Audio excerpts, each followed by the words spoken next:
यहाँ पूरे देश भर में श्री कृष्ण जन्मोत्सव बनाया जा रहा है। वहीं मथुरा की अगर हम बात करें तो क्योंकि मथुरा एक श्री कृष्ण जन्मस्थली है, तो उसको लेकर क्या तैयारियां हैं नगर निगम की, आइए हम जानते हैं नगर निगम के अधिकारियों से। तो सर, क्या तैयारियां हैं नगर निगम की?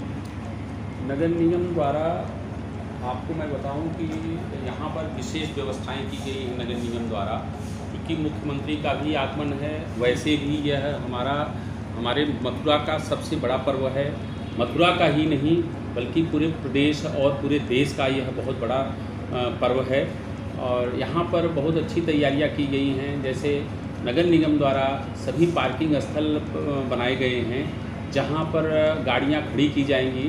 वो हमारी संख्या है 12 मथुरा में है और 4 वृंदावन में है जो अस्थायी पार्किंग है। उसके अलावा जो हमारी पार्किंगें पहले से संचालित हैं वो रहेंगी। इसके साथ ही साथ मैं आपको बताऊं कि नगर निगम द्वारा पूरे शहर को सजाने में एवं सफाई में सारी व्यवस्थाएं की गई हैं। इसके साथ साथ मैं ये भी बताऊंगा आपको कि नगर निगम द्वारा भंडारे की भी व्यवस्था की गई है। जो दर्शनार्थी यहाँ आएंगे उनके लिए पूरा बैठने की, रहने की भी व्यवस्था की गई है। हमारे जितने शेल्टर होम हैं, अस्थाई शेल्टर होम हैं, उनको भी साफ़ सुथरा करके रखा जा रहा है और वहाँ भी हमारे दर्शनार्थी जा करके अपना रात को विश्राम कर सकते हैं। इसकी सर, श्रद्धालुओं के लिए जो भंडारे का आयोजन किया जाए हर बार किया जाता है या विशेष कुछ? नहीं, इस बार विशेष रूप से व्यवस्था की जा रही है, क्योंकि नगर आयुक्त महोदय द्वारा यह निर्देशित किया गया है कि हमारा यह बहुत बड़ा पर्व है हमारे मथुरा का, और यहाँ पर इस तरह की व्यवस्था की जाए, क्योंकि लोग व्रत रहते हैं और दर्शनार्थी बहुत आते हैं यहाँ, तो उनके लिए नगर निगम की तरफ से कोई व्यवस्था होनी चाहिए। उसी के क्रम में नगर निगम द्वारा 2 भंडारों, एक मथुरा में और एक वृंदावन में व्यवस्था की गई है, जहाँ पर दर्शनार्थियों को निःशुल्क और उनको जो है सुविधाएं प्रदान की जाएंगी। उनको जो है जो हमारे यहाँ सामान होंगे वो फ्री में दिए जाएंगे, उनको मतलब वितरित किया जाएगा। अच्छा, दूसरा अगर हम उनकी बात करें तो किस प्रकार से कहाँ पे कितने बनाए गए हैं रैन बसेरे? मैं आपको बताऊं कि जितने शेल्टर होम हमारे अस्थाई हैं, जैसे हमारा नगला कोल्हू पर बहुत ही बढ़िया अस्थाई बना हुआ है जहां पर करीब 150 आदमी रह सकते हैं। वहां महिलाओं के लिए अलग व्यवस्था है और पुरुष के लिए अलग व्यवस्था है। इसके साथ ही साथ बंगाली घाट पर मेरा अस्थाई शेल्टर होम है, वहाँ भी व्यवस्था की गई है। भूतेश्वर पर व्यवस्था की गई है। अटल्ला चुंगी वृंदावन में है, वहाँ व्यवस्था की गई है। इसके साथ ही साथ अस्थायी रूप से हमारे यहाँ 3 जो है विश्राम स्थल बनाए जा रहे हैं, और वो है श्री जी बाबा के पास है। एक हमारा गोवर्धन चौराहा सबसे पास चौराहा माना जाता है, जहाँ पर दर्शनार्थियों की अत्यधिक भीड़ होती है, तो वहाँ पर भी व्यवस्था की गई है। और एक जो है वृंदावन में हमारा परिक्रमा मार्ग के पास जो है स्थान कालीदह के पास है, वहाँ पर भी अस्थायी रैन बसेरे की व्यवस्था की गई है, जहाँ पर दर्शनार्थी जाकर के विश्राम कर सकते हैं। सर, दूसरा अगर ज़्यादा कभी श्री कृष्ण जन्मोत्सव है यहाँ बनाया जन्मस्थली है, तो उसके साथ साथ श्रद्धालु भी बहुत आते हैं। पार्किंग की जो अभी आप बताए थे, किस प्रकार से पॉइंट रहेंगे, किधर से एग्जिट रहेगा, एंट्री किधर से रहेगी? मैं आपको बताऊँ कि दर्शनार्थियों की व्यवस्था को दृष्टिगत रखते हुए हर स्थान पर पार्किंग की व्यवस्था की गई है, जिस स्थान से दर्शनार्थियों के आने की संभावनाएं हैं। तो जो भी हमारे यहाँ प्रशासनिक स्तर से और पुलिस स्तर से जितने भी लोग हैं, सब लोगों ने मंथन करके, हमारे नगर आयुक्त तो स्वयं इस पे मंथन करके सभी पार्किंग स्थलों का चयन किया गया है, ताकि किसी प्रकार से दर्शनार्थियों को आवागमन में परेशानियों का सामना न करना पड़े। अच्छा, दूसरा सर, अगर शहर को सजाने की बात करें तो सूबे के मुखिया भी आ रहे हैं, तो उनको भी देखते हुए किस प्रकार से जो डेकोरेशन है वो किस प्रकार से की जा रही है? देखिए, कुछ खास रहेगा? हमारा ब्रज तीर्थ विकास परिषद एक बहुत बड़ा संस्था है और ब्रज के विकास में बड़ी अहम भूमिका है इस संस्था की।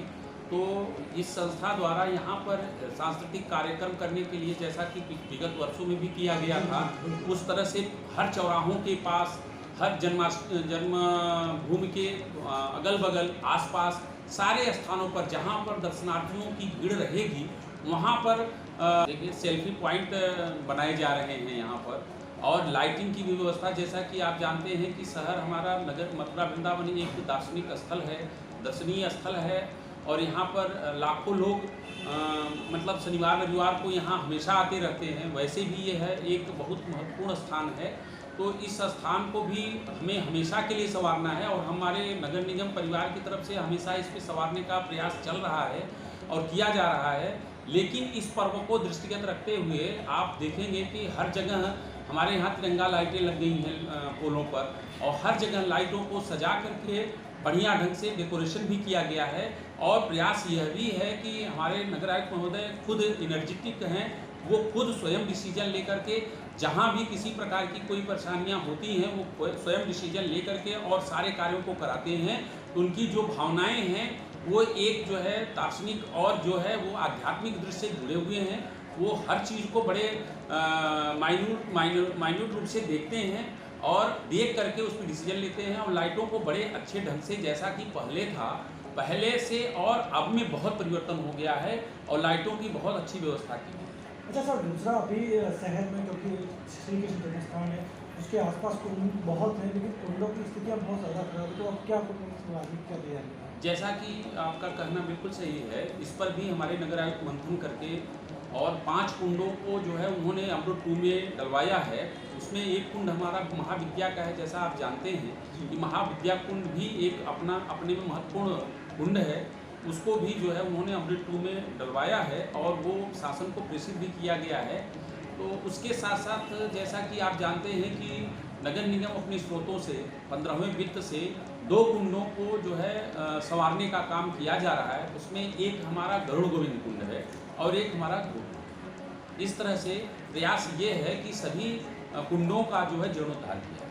और सर क्या कुछ खास रहेगा देखने में, जैसे कि हर बार की बात स्पेसिफिकली आपकी बात भंडारी वगैरह का भी आयोजन नगर निगम द्वारा किया जा रहा है, और अलग से क्या रहेगा कुछ खास ऐसा जो मैं आपको बताऊं कि आपने देखा होगा कि हर वर्ष जो है कुछ न कुछ नगर निगम द्वारा नया किया जाता है। तो नया करने में आपने जैसा अभी कहा कि भंडारे की व्यवस्था की गई है, तो वो एक हमारी नई चीज़ है और हम लोग प्रयास ये कर रहे हैं कि हमेशा कुछ न कुछ अच्छा करते चलें। आपको मैं ये भी बताऊंगा कि नगर निगम द्वारा एक प्राथमिक स्वास्थ्य केंद्र भी अस्थायी रूप से स्थापित किया जा रहा है। जी, कहाँ पर किया जा रहा है? ये हमारा गेट नंबर 3 है। और अलग से क्या रहेगा कुछ खास ऐसा जो मैं आपको बताऊं कि आपने देखा होगा कि हर वर्ष जो है कुछ न कुछ नगर निगम द्वारा नया किया जाता है। तो नया करने में आपने जैसा अभी कहा कि भंडारे की व्यवस्था की गई है, तो वो एक हमारी नई चीज़ है और हम लोग प्रयास ये कर रहे हैं कि